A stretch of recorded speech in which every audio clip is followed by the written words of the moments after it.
In the murky shadows of medieval justice, long before fingerprints or forensic science, there existed a practice so raw and dramatic that it could rival anything seen in fantasy fiction: trial by combat.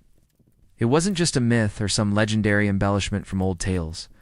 This was a very real and brutal method of determining guilt or innocence. And for many centuries across Europe, it was seen as a valid, even holy way to seek justice. Imagine standing in a ring with your life on the line, knowing that the outcome of a sword fight would decide whether you lived free or died condemned. It was a real-life Game of Thrones, only bloodier, grittier, and far less glamorous than what we've seen on screen. The concept was simple, though terrifying.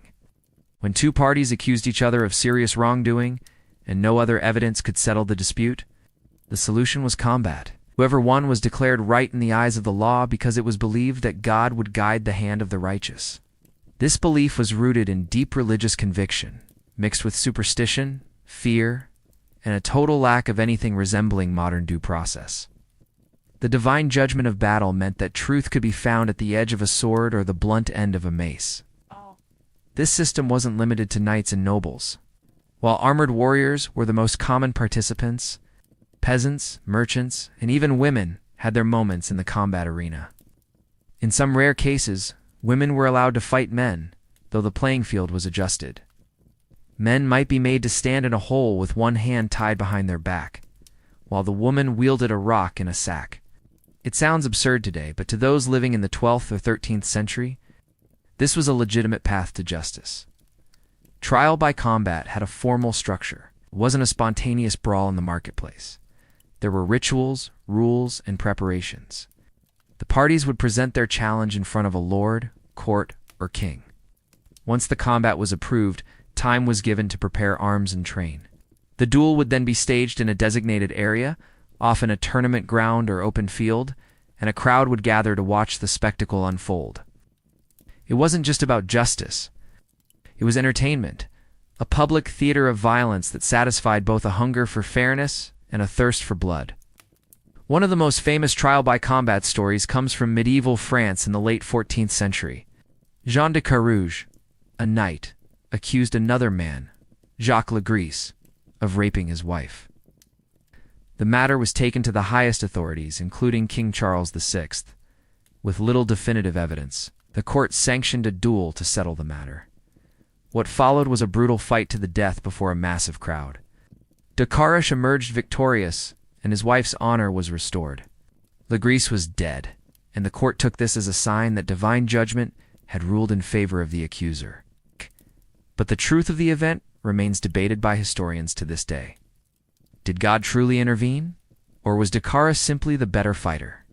The idea that God would favor the innocent in a duel now seems dangerously naive. What about the weak, the elderly, or the physically impaired? What if someone was falsely accused by a trained killer? In a world where strength could be mistaken for truth, the system was deeply flawed. And yet, in a time with no police departments, no laboratories, and few trustworthy witnesses, people turned to combat as a last resort when nothing else could bring resolution. Interestingly, trial by combat was not entirely chaotic. There were legal consequences for refusing to fight. If someone was challenged and declined without a valid reason, they could be declared guilty by default. That pressure to defend one's honor and reputation pushed many into fights they probably would have preferred to avoid. For some, the chance to clear their name was worth any risk. For others, especially those who knew they had little chance in a duel, it was a death sentence wrapped in legal procedure. Combatants used all sorts of weapons depending on their social class and the customs of their region. Nobles often wore plate armor and wielded longswords or axes. Commoners might fight with clubs or staves. German territories, judicial duels became highly ritualized. Some even involved specific combat manuals showing exactly how to perform each move, as if righteousness depended on proper footwork and balance. The church's position on trial by combat was uneasy. While many clergy supported the idea of divine judgment, others saw it as barbaric and unchristian. Over time, as legal systems evolved and the influence of Roman law returned to Europe, critics of trial by combat grew louder. Slowly, more sophisticated forms of trial emerged. Written testimony, sworn oaths, and jury-based decisions started to gain ground. Still, trial by combat lingered in some places, stubbornly surviving through the centuries. In England, the practice was technically legal for hundreds of years. Even after the establishment of common law and more structured courts, the option for trial by combat remained buried in the legal codes. In 1818, a bizarre case brought it back into the public eye. A man named Abraham Thornton was accused of murder, and finding no way to clear his name, invoked his ancient right to trial by combat. The court, stunned, found no legal reason to deny his request. The accuser declined the challenge, and Thornton was released. The spectacle was enough to convince lawmakers to finally abolish the practice officially. The legacy of trial by combat endures in popular imagination. Stories like Game of Thrones have revived interest in this brutal form of justice. The idea of letting swords decide guilt carries a dramatic weight that speaks to something primal in human nature. It combines courage, vengeance, fate, and spectacle in a single, unforgettable event. But behind the cinematic allure lies a grim truth.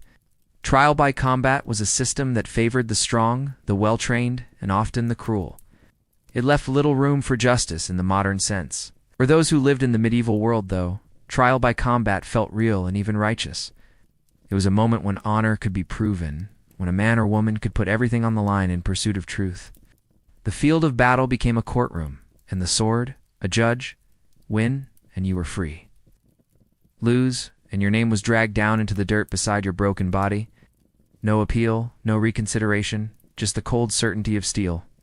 As bizarre as it may seem, trial by combat speaks volumes about the psychology of justice in a world where life was short, brutal, and often unfair.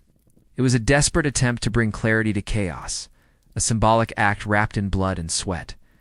And while we may shudder at the thought of deciding lawsuits with axes and shields, there's something undeniably compelling about it, because in some ways it reflects how people have always struggled to balance justice with power, truth with violence, and faith with fear. Though the practice is long gone, the idea still haunts us. We are drawn to the notion of settling matters with finality, of cutting through lies with a single stroke. But history has shown us that justice forged in combat is rarely just. It is brutal. It is theatrical. And it is always a gamble. So now you know that trial by combat wasn't just a dramatic twist from fantasy stories. It was real, and for centuries, it was considered a legitimate way to settle life and death disputes. The idea that truth could be proven through a fight to the death feels shocking today. But for people in the Middle Ages, it was justice. Imagine placing your fate in the hands of a sword, with the belief that divine forces would guide the victor. It's brutal, it's fascinating, and it speaks volumes about how people once viewed honor, power, and truth. If you found this glimpse into the darker side of history intriguing, make sure to like the video and subscribe for more stories from the past that are just as wild as anything you'll see in a TV drama. History is full of real-life moments that feel stranger than fiction, and we're here to uncover them. Leave a comment below and tell us, would you survive a trial by combat, or would you rather take your chances with a modern court? Thanks for watching, and remember, the past has a way of reminding us just how far we've come, how close we still are to our primal instincts.